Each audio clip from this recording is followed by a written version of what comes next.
You're listening to a News OK podcast. Hi, everybody. Welcome to the News OK Comics Podcast, hosted at Planet46.com. I'm Matt Price. This is Kyle Roberts. Kyle, what's going on? Scott Pilgrim, Riff Tracks, and some Knuckleheads. That's what we got going on. Man, what a big show. Are you kidding me? Scott Pilgrim opens this week. That's right. We've been waiting for 5+ years, really, for this to happen. Yeah. The graphic novels are fantastic. And, of course, the movie stars Michael Cera as Scott Pilgrim, a 23-year-old slacker/bassist who falls in love with Ramona Flowers, a delivery person who's traveling the subspace pathways in his head. Sweet. Yeah. Sounds pretty awesome. It is pretty awesome. Kieran Culkin is in it. He's fantastic. Anna Kendrick, you saw her in Up in the Air. She is fantastic.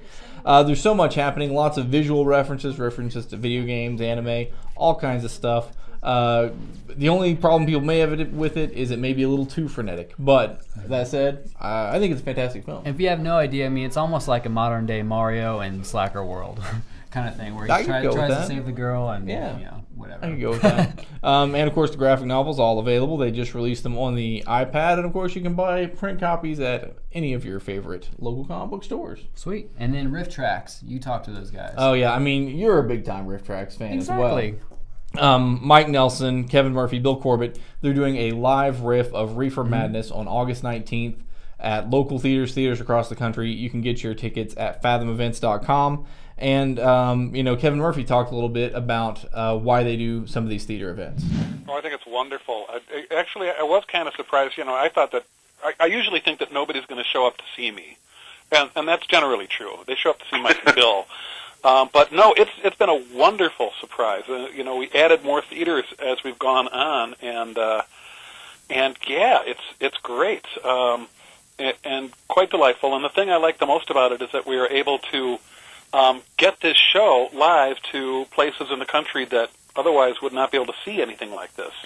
It's a live event, so I guess the Mystery Science Theater type deal. So you're kind of sitting there and watching them. I guess you're kind of just doing that with them as they're live, kind of making fun. And the movie is rolling, and then you're getting their live commentary piped in there as well. So yeah, it's cool. It's pretty exciting. They've done 3, and this is the 3rd one. On the call talking about the theater event, they talked a little bit about would they ever do a 3D event. I've always wanted to force people to wear an item of eyewear before, and this could be my dream chance. Although I look terrible in 3 dimensions, as everybody knows. Yeah, just all sorts of slightly protuberances and things. And, often we have guests on the show, but this is the first time we've tried to put this many people in the studio. The studio's going to explode. We've got Brian Winkler and Robert Wilson, the creators of Knuckleheads. That's right. Hey, guys. Happy to be here. Can you tell us just about how you guys started working together? I think it was about a year and a half ago. Buck Berlin over at New World is essentially our matchmaker. Knew that I was working on some stuff, Bastard Road and Pop Gun, the Eisner Award-winning Pop Gun. Congratulations! Thank you very much. I'm a 2.94% Eisner winner, so it's very exciting.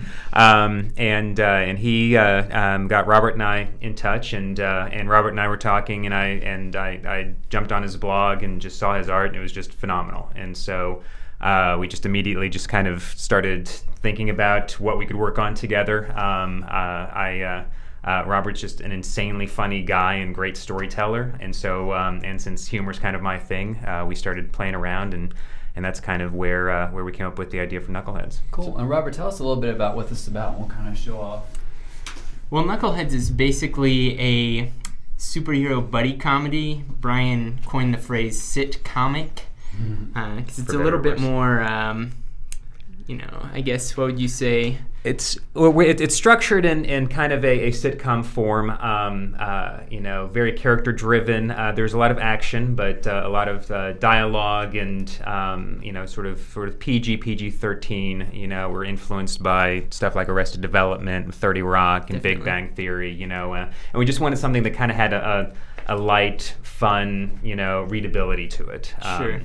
And essentially the premise is, what if Hal Jordan had a fat, lazy roommate that got the power ring instead of him? And so our main characters, Trev wields the power of the Crystal Fist, which was given to him by aliens, meaning to give it to his buffer, a little bit more heroic roommate Lance, and so hilarity ensues when a giant monster attacks the city. And, wow. And Trev is mostly just used to using the power to steal cable and cheat on video games, and doesn't quite exactly know what he's doing. So. All right, and so you guys are going to go to Baltimore Comic-Con, so fans all the way from Baltimore can pick this up from you there. And, of course, it's available locally and through your website. Crystalfist.com. Right now we just got a PayPal link for it, for a signed copy or one with an amazing original illustration by Robert. And then we have some bigger plans for the site if we can get some momentum going with this and hopefully find an actual publisher to put it out as a color comic. That's really our goal for it. Yeah, most of the local comic book shops in the Oklahoma City area also carry it. I know New World, Speeding Bullet, both Atomic Pops and All Star. Yeah, they've been supporting it really. We've had a lot of great support for it, so it's been really exciting. Very cool, and it seems like people are really enjoying it. I saw, you guys' display at the Okie Cartoonist exhibit at the History Center, and yes, people were just kept coming up to your booth and talking to you guys. Like it seems like people are really enjoying this comic. Yeah, we've had some really good feedback. I think it's been really encouraging, definitely. And I think really it's just that we had it printed locally, a really great print job, and I just think the quality-wise, it's our first full 22 pages of anything that either of us has ever done, and I think it's really good. I think Robert is just an amazing artist, and I'm kind of okay figuring it out, and so I think it's something that people when they get to it and they really kind of discover the characters, I think they really enjoy it. Sweet. All right, very good. Well, thanks to Brian Winkler and Robert Wilson. Now let's dig into the review file.